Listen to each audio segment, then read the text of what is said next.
কানেক্টরটার এটা দেখো, a thing of beauty is a joy for ever. এখানে কানেক্টর ইন্ডেট ব্যবহার হচ্ছে, তারপরে a flower is a symbol of beauty and purity. দেখো, থিঙ্ক মানে কি জিনিস, বিউটি মানে সৌন্দর্য, জয় মানে আনন্দ, ফরএভার মানে চিরকাল, ইন্ডেড মানে কি প্রকৃতপক্ষে, ফ্লাওয়ার মানে ফুল, সিম্বল মানে প্রতীক, পিউরিটি অর্থ পবিত্রতা। তাই তো? এখন এই পুরাটার অর্থ কি দাঁড়াচ্ছে? এ থিং অফ বিউটি, একটা জিনিসের সৌন্দর্য ইজ হয় এ জয় ফর এভার, অর্থাৎ মানে এ থিং অফ বিউটি, সৌন্দর্য জিনিসটা চিরকালের জন্য কি আনন্দ বোঝাচ্ছে। সৌন্দর্যের জিনিস চিরকালের আনন্দ। হ্যাঁ, কথাটা এইভাবে না বললেও হয়, a thing of beauty is a joy for ever. সৌন্দর্যের জয় মানে সব সময় থাকে, সেটা বলছে। ইন্টেড প্রকৃতপক্ষে flower is symbol of beauty and purity. দেখো, প্রকৃতপক্ষে একটি ফুল হয় একটা প্রতীক অফ বিউটি, সৌন্দর্যের, অ্যান্ড পিউরিটি অর্থাৎ পবিত্রতার। এখানে কেন ইন্ডেট ব্যবহার হয়েছে সেটা আমি লিখে দিয়েছি। দেখো ইন্ডেট, দেখো বলছে কি, ইন্ডেট আগের বাক্যে জোর দিয়ে নিশ্চিত করার জন্য ইন্ডেট ব্যবহার হয়েছে, আগের বাক্যকে জোর দিয়ে নিশ্চিত করার জন্য। তাই তো, মানে আগে যে আমরা যে বাক্যটা পড়লাম, এইখানে যে বাক্যটা পড়লাম, এই বাক্যটার এই কথাটা সত্য প্রমাণিত করার জন্য, অর্থাৎ একে এর পক্ষপাতিত করার জন্য কি এই লাইনটা আমরা ব্যবহার করছি, আর এই জন্য ইন্ডেটটা কি দেওয়া হয়েছে। তারপরে আসি but. Flower cultivation was rare in our country. কিন্তু আমাদের দেশে ফুলের চাষ খুবই বিরল ছিল, চাষ হইতো না বললেই চলে। এখন এখানে বাট কেন ব্যবহার হয়েছে? বাট আগের বাক্যের সাথে বিপরীত দেখার জন্য। দেখো, মানে ফুল ঠিক আছে পবিত্রতার প্রতীক, আম, এই সেই অনেক কথা বলছে, কিন্তু এই ফুলই বাংলাদেশে চাষ হয় না, খুব কম হয়, এটা বলছে। বাট এখানে এই কারণে ব্যবহার করা হয়েছে। তারপর নাও দ্য সিনারিস হ্যাজ বিন চেঞ্জড, এখন পরিস্থিতি বদলে গেছে। নাও মানে এখন, দ্য সিনিয়র কি বলছে, সিনারি, তাই তো, scenery, scenario has been changed. Now এখানে কেন ব্যবহার হয়েছে? আচ্ছা দেখো, সর্বপ্রথম বলছে কি, এটা পবিত্র জিনিস, সুন্দর জিনিস, আহ, ঠিক আছে, এই ফুল চাষবাস হয় না আমাদের দেশে তেমন একটা, এখন কিছু হয়, এইটাই বোঝাচ্ছে। এইখানে নাও কেন ব্যবহার হয়েছে? প্রথমত এক ফার্স্ট একটু প্রথম লক্ষ্য করে দেখো, সর্বপ্রথমে এখানে বলা আছে যে সৌন্দর্যের, দেখো সৌন্দর্য চিরকাল, সৌন্দর্যের জয় চিরকাল। হুম, প্রকৃতপক্ষে ফুল একটা সৌন্দর্যের প্রতীক এবং পবিত্রতার প্রতীক, ঠিক আছে, কিন্তু এই ফুল বাংলাদেশে তেমন একটা চাষ হয় না। তারপরে বলছে কি, নাও বর্তমান সময়ে এই যে যে আগে চাষ হইতো না এখন চাষ হয়, সেটা বোঝাবে এই লাইন দিয়ে, 3 নম্বর লাইন দিয়ে। এই জন্য বলছে নাও কেন ব্যবহার করা হয়েছে, আগে একটা বিরল অবস্থা ছিল যে ফুল চাষ পাওয়া মানে যাইতো না, মানে ফুল চাষ করা হইতো না, এখন একটু চেঞ্জ। কি চেঞ্জ দেখুন, হ্যাঁ, সো তাই people cultivate flowers not only for enjoying their beauty but also for earning money. আগে একটা সময় কি শুধু এনজয় করতে হইতো আর কি।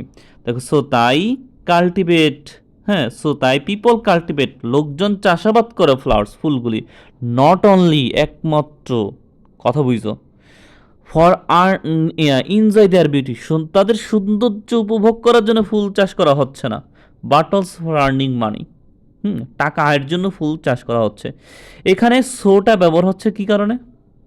হুম, কারণ ফলাফল দেখাতে সো ব্যবহার করা হয়, তাই। দেখো পরবর্তীতে কি বলছে, অ্যাজ এ রেজাল্ট, ফলশ্রুতিতে big সিটিজ and towns, 5 number line, as a result ফলশ্রুতিতে। দেখো, আগে মানুষ চাষাবাদ করতো না, এখন এটা চেঞ্জে দাঁড়াইছে। কি চেঞ্জ? এখন মানুষ শুধু দেখার জন্য, সৌন্দর্য উপভোগ করার জন্য, টাকা ইনকাম করার জন্য কি করে, চাষাবাদ করে। এই কারণে, এই ফলে এই কি দাঁড়াইলো, ফলে in big cities towns many flowers shop have, কি কি বলছে এখানে দেখো, হ্যাঁ, flourish and different types of flowers are sold দেয়ার।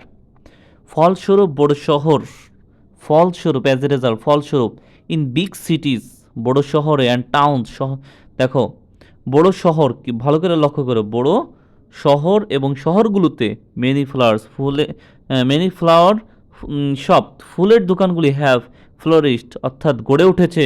হ্যাঁ, বিভিন্ন শহরে ফুলের দোকান গড়ে উঠেছে যেহেতু এত আমাদের দেশে এখন ফুল অ্যাভেলেবেল হয়ে যাচ্ছে, চাষযোগ্য হচ্ছে, আর এটা মানুষ বিভিন্নভাবে ব্যবহার করে আসতেছে, এই জন্য কি জায়গায় জায়গায় এখন ফুলের দোকান হচ্ছে। And different type of flowers বিভিন্ন ধরনের ফুল আর সোল্ড দেয়ার এই সব দোকানে এখন বিভিন্ন ধরনের ফুল বিক্রি হয়।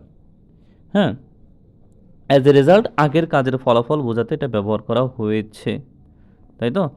তারপরে কনসিকুয়েন্টলি ফলো, দেখো কনসিকুয়েন্টলি কেন ব্যবহার হয়েছে, ধারাবাহিক ফলাফল যখন আমরা বোঝাই, হ্যাঁ, তখন কনসিকুয়েন্টলি অর্থাৎ একটা ফলাফল আমরা কিন্তু এর আগে দুইটা ফলাফল পাইছি, পরবর্তী আরেকটা ফলাফল, এই ধারাবাহিক ফলাফল বোঝাতে কনসিকুয়েন্টলি ব্যবহার করা হয়ে থাকে। The demand of flowers is increase day by day, মানে এই জিনিসটা কনসিকুয়েন্টলি কেন ব্যবহার হয়েছে, ধারাবাহিক, এর আগে একটা ফল পাইছি এখন আর একটা ফল, দেখো এই কারণে এখন ফুলের চাষটা বেশি হয়ে যাচ্ছে, ডিমান্ড অফ ফ্লাওয়ার্স ফুলের মানে কি হচ্ছে অভাব, মানে ফুলের চাহিদা দিন দিন বেড়ে যাচ্ছে। বিসাইড তাছাড়াও they are of great use to us, besides মানে কি তাছাড়া, ইউজ মানে কি কাজে লাগানো, বিসাইডস মানে কি নতুন আরেকটি দেখো তথ্য যোগ করার জন্য আমরা বিসাইডটা ব্যবহার করি। বিসাইড মানে কি তাছাড়া, মানে এটা তো আছে, এটা তো হয়েছে, আরও কিছু হচ্ছে সেটাকে বোঝানোর জন্য তাছাড়া ব্যবহার হয়েছে। এটা তো হয়েছে তাছাড়া এটাও হয়েছে, এরকম বোঝাচ্ছে আর কি। They are great use to us, they are of great use to us, এগুলো আমাদের অনেক কাজে লাগে, শুধু বিক্রি না, মানে এরকম বিভিন্ন কাজে আরও ব্যবহার হচ্ছে সেটা বোঝাচ্ছেন। ফর এক্সাম্পল যেমন flowers play an important role in making our mood careful and happy, উদাহরণস্বরূপ বলা যাচ্ছে ফুল আমাদের মন প্রফুল্ল আনন্দিত করতে গুরুত্বপূর্ণ ভূমিকা পালন, একটা একজনের ফুল দিলে খুবই আনন্দ হয়ে যাচ্ছে, এই জন্য উদাহরণস্বরূপ এটা দিচ্ছে যে ফর এক্সাম্পল দেখো ফুল যদি আমরা একজনের দেই তার মন খারাপ, মনটা খুব ভালো হয়ে যাচ্ছে, এটা একটা গুরুত্বপূর্ণ ভূমিকা পালন করছে ফুল আর কি। তারপর বলছে মোর ওভার অধিকন্ত, মোর ওভার কেন ব্যবহার হয় তা কি জানো, আরও মানে ফর বিসাইড দিয়ে তো একটা তথ্য যোগ, একটা আর একটা তথ্য যুক্ত করছে, আর মোর ওভার দিয়ে আরও একটা তথ্য, মানে গুরুত্বপূর্ণ তথ্য যখন আমরা যোগ করি তখন আমরা মোর ওভার ব্যবহার করি। মোর ওভার অধিকন্ত ফ্লাওয়ার্স আর দেখো regard as a symbol of, হ্যাঁ, mourning and tribute to someone, moreover মানে অধিকন্ত, রিগার্ড অ্যাজ অর্থ গণ্য করা, মর্নিং অর্থ শোক করা, ট্রিবিউট মানে কি শ্রদ্ধা, দেখি অধিকাংশ ফুলকে আরও শোক ও শ্রদ্ধার প্রতীক হিসেবে গণ্য করা হয়, তাই তো। ফুলকে আরও শোক ও শ্রদ্ধা মানে কি আমাদের আপদেও লাগে বিপদেও লাগে, কেউ মারা গেলে তারা ফুল দেয়, হ্যাঁ, কেউ জন্মগ্রহণ করে তখনও ফুল দেয়, মানে যে কোনো কাজে আমরা ফুল ব্যবহার করি, সেটা দুঃখে হোক শোকে হোক যেখানেই হোক। এগেইন আবার দেখো এই প্যাসেজটা কিন্তু অনেক বড়, অনেক। Again, it many popular and social events flowers are needed for stress or sport কি decoration. Again আবার in many popular and social events বলছে অনেক জনপ্রিয় ও সামাজিক অনুষ্ঠানের মঞ্চে স্টেজ এবং কি স্থান সাজানোর জন্য ফুলের প্রয়োজন হয়। এগেন এগেন কেন বলছে, নতুন পয়েন্ট যুক্ত করার জন্য এগেন ব্যবহার করা হয়েছে। আচ্ছা, এখানে কেন আবার সিমিলারলি ব্যবহার হয়েছে, এখানে আগের পয়েন্টের সাথে মিল দেখাতে গিয়া আগেরটার সাথে যে এই লাইনটাও যে মিল আছে সেটা বোঝাচ্ছে। এখানে বলছে ফুল ব্যবহার করতে হচ্ছে মঞ্চ সাজানোর জন্য, স্বাভাবিক। Similarly we express our love and affection towards anyone with flowers, একইভাবে আমরা ফুলের মাধ্যমে কারো প্রতি আমাদের ভালোবাসার স্নেহ প্রকাশ করি, তাই তো স্বাভাবিক। উই এক্সপ্রেস আমরা প্রকাশ করি, এখানে একটা হলো ফুল দিয়া স্টেজ সাজায়, আবার একইভাবে সিমিলারলি একইভাবে উই এক্সপ্রেস আমরা প্রকাশ করি আওয়ার লাভ আমাদের ভালোবাসা, অ্যান্ড অ্যাফেকশন স্নেহ, হ্যাঁ, টুয়ার্ডস অন্যের প্রতি, এনিওয়ান উইথ ফ্লাওয়ার্স ফুল দিয়ে, তাই তো। কিছু হলে ফুল দেই, ভালো লাগলে ফুল দিই, খারাপ লাগলে ফুল দিই, এরকমই তো, তাই না।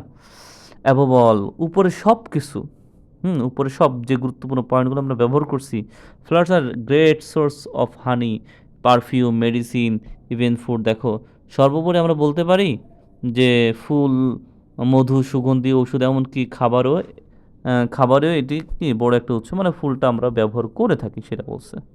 মানে সবচেয়ে গুরুত্বপূর্ণ পয়েন্ট বলতে যেটা আমরা অ্যাবভ অল আহ, সর্বোপরি বলি, একদম সব সময় সর্বশেষ ফাইনালি যে কথাটা আমরা উল্লেখ করি, ফাইনালি আমরা পারফিউম বানাইতেও ব্যবহার করি, মেডিসিন ব্যবহার করতেও ব্যবহার করি, ফুড বানাইতেও ব্যবহার করি। কিছুদিন আগে দেখলাম একটা গোলাপ ফুলের কি বলে ভাসতেছে। দাস এইভাবে the use of flowers in our daily life has become wide and different ways, তাই তো? আচ্ছা, ওয়াইড মানে বিস্তৃত, ডিফারেন্ট ওয়েজ মানে কি? বিভিন্ন ভাবে। এভাবে আমাদের দৈনন্দিন জীবনে ফুলের ব্যবহার বিভিন্নভাবে কি বিস্তৃত হচ্ছে।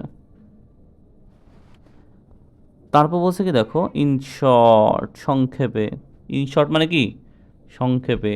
The use of flowers in our daily life has become wide in different ways. হুম, এটা কি মনে হয় ডাবল লেখা হয়েছে, এরকম কিছু একটা হবে। হুম, আশা করি তোমরা পারবা।